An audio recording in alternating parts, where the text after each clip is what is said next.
Jamais bon de tout faire. J'ai une grosse galère aujourd'hui au niveau de la technique. Ici, là, il n'y a rien qui va. C'est la misère. Et comme je ne suis pas un professionnel de la technique, je suis réellement désolé de ma prestation de ce matin. Alors, Jean-Michel, il a dit que... moi, j'aimerais bien avoir... Oh, quoi que non, ça va aller, on va se débrouiller avec ça. Attendez, excusez-moi.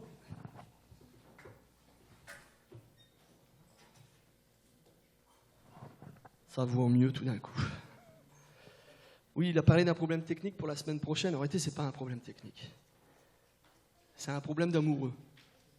C'est un problème d'amoureux parce que la semaine prochaine, avec Virginie, on a l'occasion, parce qu'Abigail, on a installé Abigail à Namur. Donc Abigail va prendre les enfants qui sont chez nous pour leur faire visiter l'appartement. Et donc, étrangement, je me retrouve tout seul avec mon épouse. Et on s'est dit, ça serait peut-être bien qu'on profite d'un week-end rien qu'à deux en amoureux. Donc, je vais emmener ma femme à Paris d'Asia, puis après on ira... On a loué une chambre d'hôtel à La Panne, donc on va faire un week-end en amoureux. Donc, c'est pas un problème technique, c'est un problème d'amoureux. Et Jean-Michel a bien voulu prendre ma place, échanger, et je le remercie fort. C'est très gentil de sa part. Il n'était pas obligé, hein. Sinon, on aurait venu chez toi. Voilà. J'espère que vous allez bien. Bon, bah, c'est super. Alors voilà un petit peu une image. Hein, j'espère que tout le monde la voit bien, avec la lumière et puis le rétro qui est un peu fatigué. Bon, on voit un poisson qui saute d'un bocal à un autre, d'un petit bocal à un autre. Ça vous fait penser à quoi, cette image ? Ouais, ça pourrait être un déménagement, c'est vrai. Comment ? Bien, t'es sur le chemin. Vas-y. Oui, Shaina ?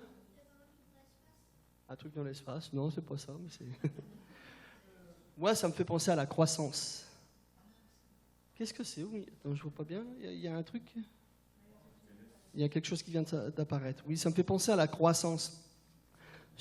Tu peux essayer de enlever l'icône un petit peu ? C'est pas facile. Fais la croix, ferme-le peut-être, non ? Ouh là là. Bon, c'est rien. Alors, ce poisson, il saute d'un bocal à un autre. Vous avez remarqué quand même que le premier bocal est tout petit. Et puis, le poisson est assez conséquent. Et donc, il a besoin de sauter dans un gros bocal. Pourquoi ? Parce qu'il veut élargir son espace vital. Il a besoin de quitter ce bocal. Mais il faut accepter de quitter ce bocal. Parce que ce petit bocal, il est confortable. Il est sécurisant pour lui. Hein ? Mais là, il faut bouger, il faut changer. Et puis plus tard, il devra encore changer de bocal. Et moi, ce bocal, pour moi, ça symbolise notre zone de confort, de sécurité. Parce que c'est sécurisant d'être bien enfermé dans notre petite tour, bien fait, notre paroi qui nous protège. Mais si on veut grandir et si on veut progresser, il faut savoir élargir notre zone de sécurité et accepter de changer de bocal. Et ça, c'est pas facile. C'est pas facile. Vous savez, on a tous des repères, hein. On a tous des habitudes, des pratiques où on se sent bien, on est en sécurité, ça nous permet de vivre avec un minimum de stress. Et ça, c'est vrai dans tous les aspects de notre vie. Personnelle, familiale, professionnelle, mais bien évidemment aussi spirituel. Et dans l'aspect spirituel, c'est aussi vrai en tant que chrétien, lambda, mais aussi dans la vie de l'Église. C'est aussi vrai. Toutes les églises ont une zone de confort. Toutes les églises ont une zone de confort. Mais quand notre zone de confort devient complètement hermétique, fermée sur elle-même, comme un bunker qu'on ne peut pas franchir, ça devient une prison. Parce qu'on n'a pas le droit de changer. Il ne faut pas bouger les choses. Et ça nous empêche d'évoluer. Le non-vouloir de changer de bocal. Ça nous empêche de progresser et de grandir spirituellement. Ça, moi, j'appelle ça être en état de latence. Tout simplement. On est bien comme ça. Pourquoi on va changer les choses? Franchement, pourquoi on va changer les choses? Mais est-ce que ça ne devient pas un danger si on refuse de changer les choses? Que ce soit pour nous, mais aussi pour l'Église.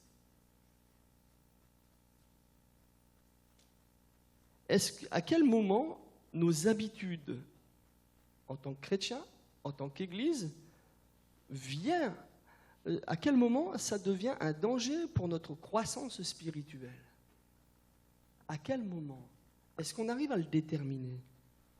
Alors je vous propose de lire un passage biblique dans Éphésiens, chapitre 4, versets 11 à 16. Alors le titre de mon message, c'est « Accepter de changer pour grandir ». C'était dans la même diapo, c'est la suite. « Accepter de changer pour grandir ». C'est pas toujours facile. C'est pas toujours facile. Alors Éphésiens 4, 11, 16. C'est lui qui a donné les uns comme apôtres, les autres comme prophètes, les autres comme évangélistes, les autres comme pasteurs et docteurs, pour le perfectionnement des saints, cela en vue de l'œuvre de service et de l'édification du corps de Christ, jusqu'à ce que nous soyons tous parvenus à l'unité de la foi et de la connaissance du Fils de Dieu, à l'état d'homme parfait, mais aussi parfait tant qu'à faire, à la mesure de la stature parfaite du Christ. Ainsi, nous ne serons plus des enfants, flottant et entraînés à tout vent de doctrine, joués par les hommes avec leurs fourberies et leurs manœuvres séductrices. Mais en disant la vérité avec amour, nous croîtrons à tout égard en celui qui est le chef, Christ.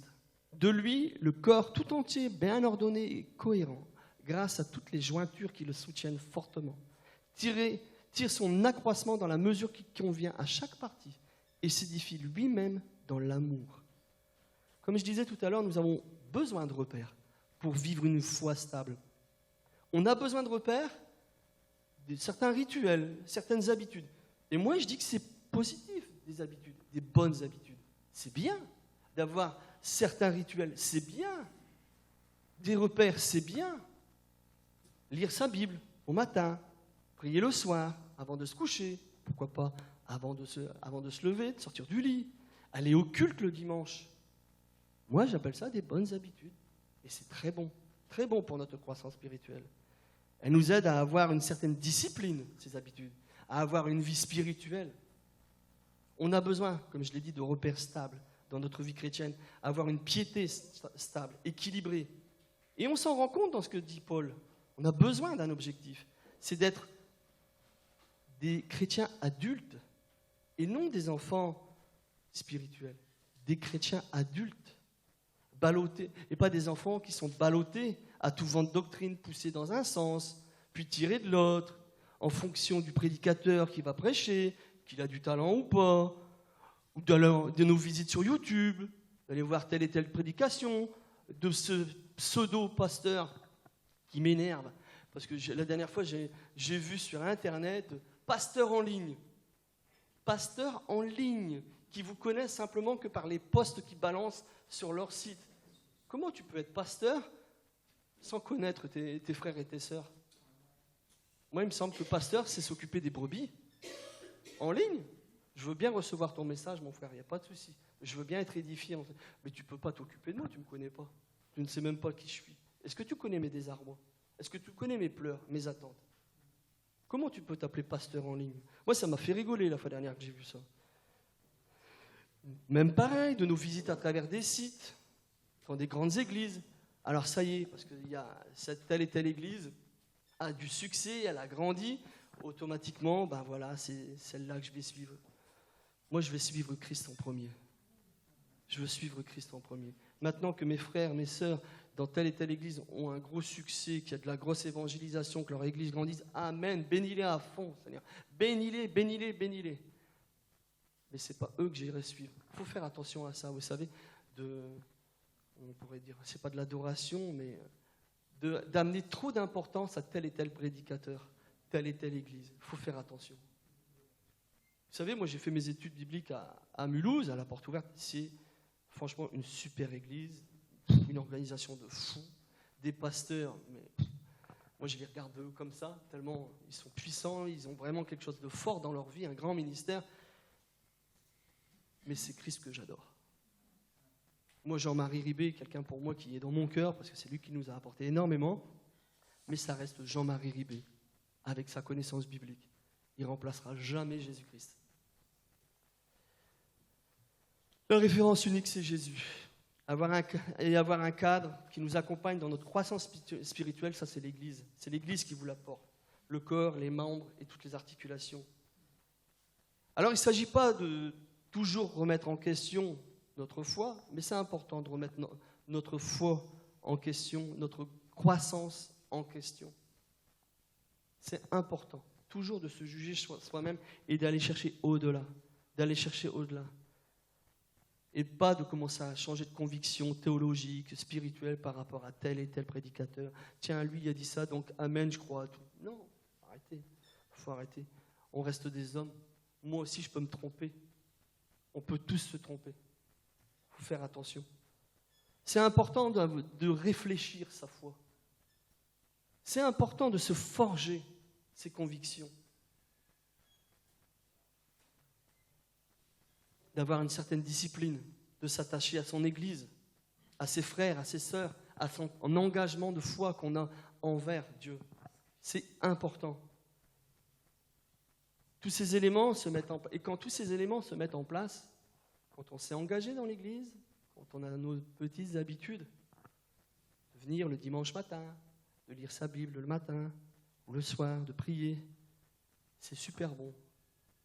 Mais c'est bon jusqu'à un moment, jusqu'au moment où on s'endort. Parce que notre petit train-train chrétien, notre petit train-train de crainte, nous endort et on s'aperçoit que cette zone de confort qui est tellement agréable, cette zone de confort où nos petites habitudes sont tellement douillettes, ça devient un bastion qu'on ne peut plus bouger. Et dès qu'on veut bouger, ce petit lit douillet où on est habitué avec nos petites habitudes, quand j'arrive, le petit café, tel et tel moment, il y a ça, la Sainte Seine, c'est après la prédication, c'est pas avant. Si on commence à changer ça, ça dérange. Et là, il y a un problème. Le danger des zones de confort, comme je dis, c'est que ça devient hermétique. On n'a plus le droit de toucher à quoi que ce soit. Parce que si tu bouges les choses, c'est pas bon. On n'accepte pas. Quel est l'objectif ? Nous ne trompons pas d'objectif.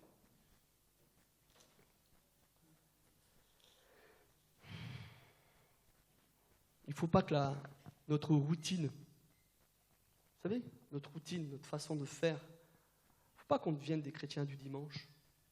Il ne faut pas qu'on devienne ça, parce que on perd cette essence même de pourquoi notre foi est là dans notre cœur. Il ne faut pas que ça devienne, qu'on perde notre enthousiasme, ce zèle d'aller rechercher Christ à travers l'Église, à travers des frères, à travers des sœurs, à travers des choses qu'on veut vivre. Parce que ça, on va tout de suite au dessèchement spirituel, on devient sec. Vous n'avez jamais rencontré des chrétiens secs ? Jamais ? Qui ont perdu cette essence même, cet amour de Christ, ce zèle de l'éternel, comme on dit. Ne dites pas que vous ne l'avez jamais rencontré. On en a déjà rencontré chacun. Et même dans notre vie, de temps en temps, on est peut-être plus sec que celui qu'on croit sec. Parce qu'on a arrêté de boire à la source d'eau vive. Et tout ça, il faut faire attention parce que même dans une vie d'église, on peut peut-être marcher en pilote automatique. En pilote automatique. On s'est posé et on sait que ça va passer comme ça. Ne vous inquiétez pas. Attends. Café à 10h15. Louange. Prédication. Sainte Seine. Au revoir.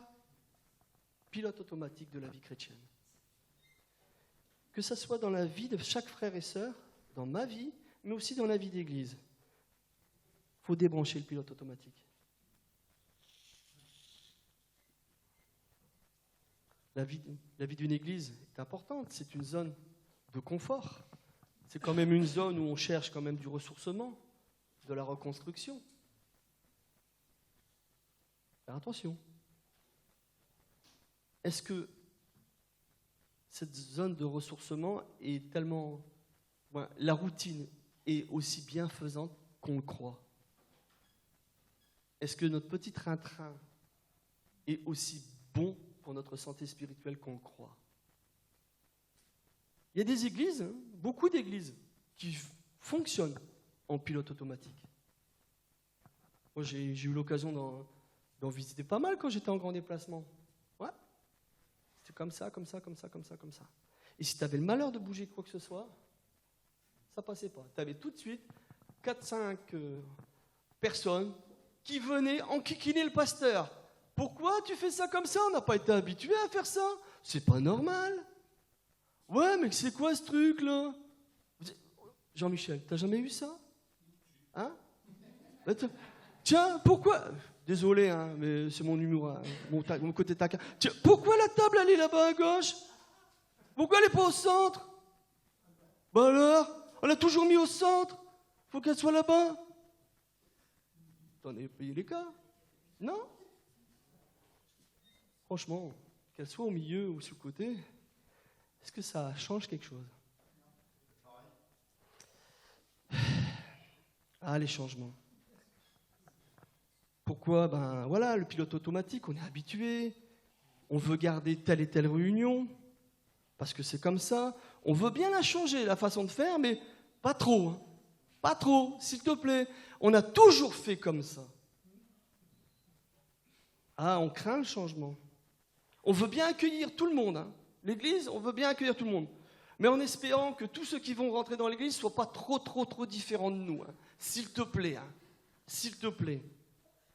On veut bien innover dans de nouvelles réunions, mais pas trop quand même, parce qu'on veut rester quand même dans le cadre de toujours ce qu'on a fait. En réalité, c'est quoi la conclusion? On veut bien du changement, mais pas trop. On veut bien du changement, mais pas trop, s'il te plaît. Et moi, je pense, bon après c'est ma conviction à moi, et je ne vous demande pas de l'adapter, loin de là, mais c'est ma conviction. Moi, je pense qu'il faut bousculer, on a besoin de bousculer nos repères pour pouvoir grandir. On a besoin de bousculer nos repères pour pouvoir grandir. Ce que nous dit Paul, c'est quoi? Il nous recommande quoi? La perspective, une vision à suivre. Il nous amène à une croissance. Il nous amène à une croissance. Il nous dit, arrêtez de rester comme des bébés spirituels. Ça fait combien de temps que tu es chrétien? Oh, ben moi, ça fait au moins 40 ans. Hein. Toujours comme ça, là. Venir. Tu as fait quoi dans ta vie? Qu'est-ce que tu as fait? Ah ben moi, je lis ma Bible tous les matins, je prie tous les soirs avant de dormir, et puis je vais au culte. Puis c'est bien, j'en suis content. Ouais, c'est bien. C'est vrai que c'est bien. Mais est-ce que tu ne peux pas encore faire mieux? Est-ce que tu ne peux pas faire autre chose? Est-ce que tu as réfléchi à ça? Ou est-ce que tu es resté dans ton bocal et que tu as fermé la clé et tu as pris la clé, tu l'as acheté. Tu restes dans ton petit train-train. Cette croissance, elle est aussi pour l'Église. Comme je l'ai dit, ce n'est pas que en tant que chrétien lambda, mais c'est aussi pour l'Église. Dans son ensemble, parce que je vous rappelle que chaque croyant forme l'Église. Nous sommes l'Église. Nous sommes l'Église. Et moi, je pense, et je le dis, quand on grandit, quand on change ses repères, notre vie, nos habitudes, nos convictions évoluent. Et vous savez quoi? Vous allez me dire, il est quand même gonflé. Il nous amène un message où il dit, ouais, il faut grandir, il faut croître. Et là, il va nous dire, ouais, la croissance, c'est super, mais c'est vraiment pas confortable. C'est vraiment pas confortable. Vous savez, passer de l'enfance à l'adolescence. Alors, vous allez me dire, ouais, mais moi, ça fait longtemps. Prenons l'image de nos enfants. C'est pas si longtemps. Quand ils sont passés de l'enfance à l'adolescence, on les a vus perturbés. Hein, si vous n'arrivez plus à vous souvenir comment c'était vous, à votre âge, de passer de l'enfance à l'adolescence. C'est quand même une belle galère, hein, passer de l'enfance à l'adolescence. Hein. C'est compliqué. Et de l'adolescence à l'âge adulte, c'est vraiment pas confortable. C'est stressant. Hein, Abigail? De passer de la maison de Liévin à passer à Namur, c'est pas confortable du tout. On s'aperçoit que là, c'est différent. Toutes les étapes de notre vie sont des périodes inconfortables, avec des remises en question. Et parfois des remises en question qui nous déstabilisent. Elles nous déstabilisent. On ne sait pas où on en est réellement. Qu'est-ce qu'on doit faire? J'en suis où là? Je suis pas bien. Je suis pas bien. Si on veut grandir spirituellement, après, comme je l'ai dit, c'est ma façon de voir les choses et je l'ai vécu. Il faut accepter de sortir de cette zone de confort, de pouvoir même être déstabilisé dans tous tes raisonnements, de te dire, moi je fais ça, ouais, puis je sais que je suis appelé à ça avec le Seigneur, faire ça. Et le Seigneur bouscule tout. Il bouscule tout. Parce que tes projets sont pas ses projets. Et tes voies sont pas ses voies. Est-ce que toi tu crois être appelé? Le Seigneur il dit non. Toi tu t'aimerais bien faire ça, hein? Ah non, tu feras pas ça, tu feras ça. Et c'est qui le maître? C'est qui le patron? Regardez les béatitudes. Lisons quand vous avez les béatitudes. C'est rassurant, mais tout est inconfortable. Je ne sais pas, quand vous lisez « Heureux les pauvres en esprit »,« Heureux ceux qui pleurent »,« Heureux ceux qui ont soif et faim de justice »,« Heureux les persécutés pour la justice ». Si ça c'est confortable, il va falloir réviser la définition du mot confortable. Franchement. Et puis de temps en temps, le Seigneur, vous savez quoi? Il nous met des coups de pied aux fesses dans nos raisonnements. Et j'aime bien quand le Seigneur me met des coups de pied aux fesses dans mes raisonnements. Parce que vous savez quoi? Je sais que c'est que du bonheur. C'est que du bien. Moi, j'en connais un dans la Bible qui a été vraiment bousculé dans ses raisonnements. Mais un truc de fou. On va parler de Pierre. Dans Actes 10 et 11, avec Corneille. Si lui, il n'a pas été bousculé dans sa zone de confort, de sécurité, dans ses traditions auxquelles il était si attaché,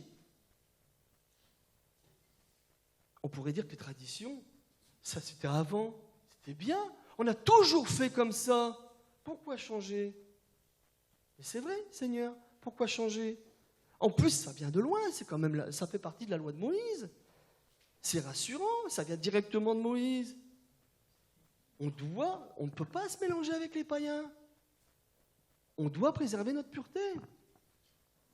Je ne sais pas si, quand vous voyez la vision de Pierre avec la nappe, si Pierre n'a pas été déstabilisé à ce moment-là, quand il voit tous ces animaux purs et impurs, tout mélangés là, et il entend une voix qui lui dit « Pierre, lève-toi, tue et mange ». Il ne faut pas oublier un truc, c'est parce que nous, ça nous perturbe pas plus que ça, parce qu'on n'a pas été habitué à ça. Mais un juif qui va manger des viandes impures, alors, il y a un souci là. C'est pas possible. Depuis ma tendre enfance, mes parents, mes grands-parents, ils ont toujours fait comme ça. Ça remonte depuis perpète. Et là maintenant, toi tu me dis de changer tout ça, de briser, de mettre un grand coup de pied dans mes raisonnements. Merde, ça va pas là, il y a un problème. Mais non, répond Pierre. Non, Seigneur, je veux pas, je peux pas. J'ai jamais mangé de viande impure. Et jamais j'en mangerai. Et c'est Dieu qui lui dit une deuxième. Dieu il parle, mais il est obligé de répéter. Il est quand même gonflé, Pierre, non? Ce que Dieu a rendu pur, ne dit pas que c'est interdit. C'est moi qui parle, le Créateur. Si ça, c'est pas inconfortable pour Pierre, il a dû se faire violence, croyez-moi, il a dû se faire violence pour répondre à l'appel de Dieu. Il est allé chez Corneille, manger avec lui, un païen. Manger avec un païen. Moi, la race élue de Dieu, je vais aller me mélanger avec un païen, avec des impies. Et c'est en sortant de cette zone de confort que Pierre a pu voir l'action de Dieu. Mais il a bien accepté de sortir de sa zone de confort. Et il a vu l'Esprit Saint descendre sur la famille de Corneille. Est-ce que vous croyez franchement que ce n'était pas inconfortable pour Pierre aussi de devoir aller se justifier devant les autres, ses frères de juifs, quand ils lui ont dit « Mais tu es rentré avec des gens incirconcis, tu as mangé avec eux ?» Ça, c'est pas inconfortable? C'était tellement pas confortable du tout, que Pierre reste un homme et qui a dû se raviser dans son élan.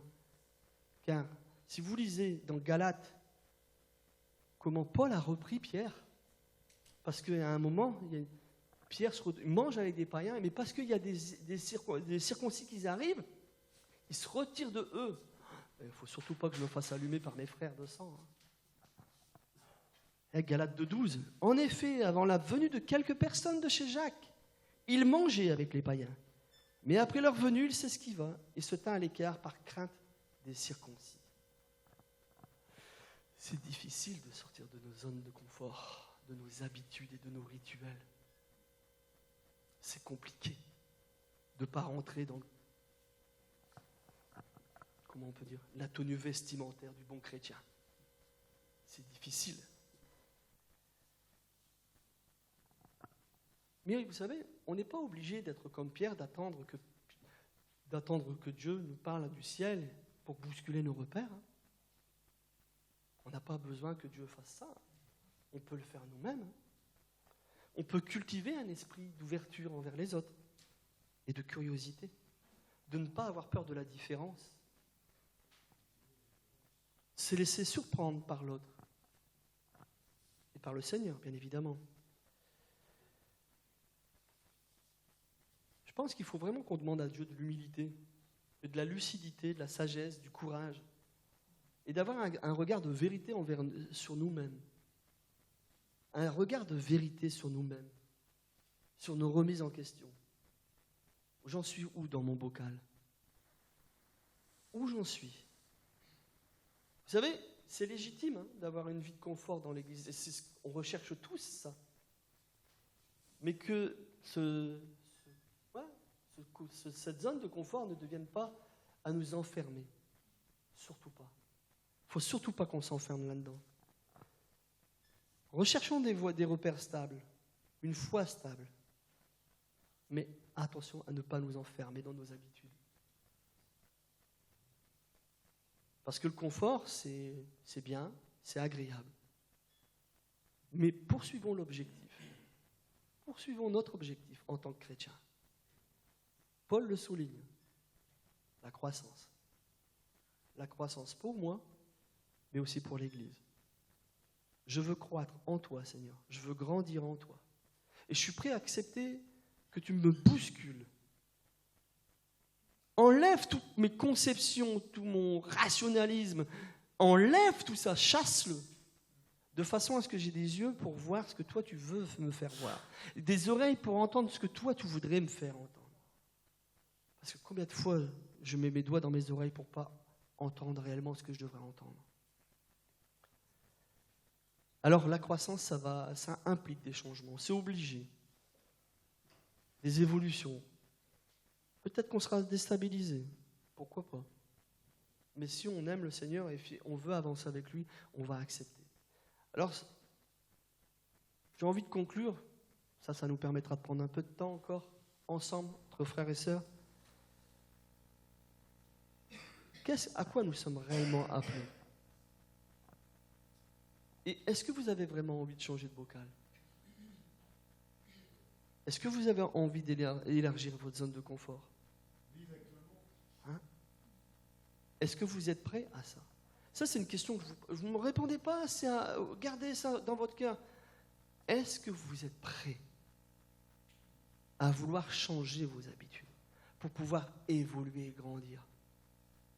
Ça, c'est ma dernière question. Et que Dieu vous bénisse abondamment. Amen.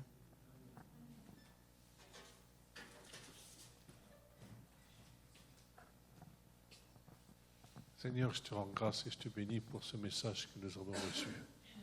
Amen. Alors, je dirais que maintenant, nous allons procéder à la Sainte Seine.